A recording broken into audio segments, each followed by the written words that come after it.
Gusto mo bang malaman kung paano ba gumawa ng mga ganitong video effects?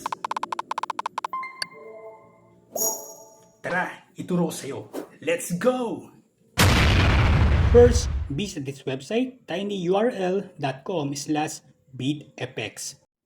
Sign up for free at magkakaroon ka ng free 20 credits na pwede mong magamit.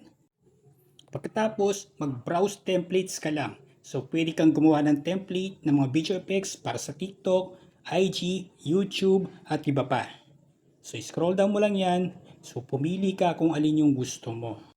Once nakapili ka na, i-click mo lang para ma-customize mo. So, example, itong 3D phone custom image.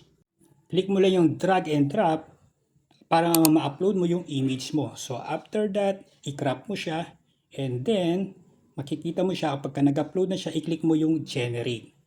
So after that, hintayin mo lang siya at pwede mong ma-preview yung ginagawa mong video effects. So after that, i-click mo lang ngayon yung download. Then after that, i-select mo lang yung MP4 na may green screen. After that, hintayin mo lang siya na ma-download yung ginawa mo. At pwede mo na ngayong magamit sa mga video mo.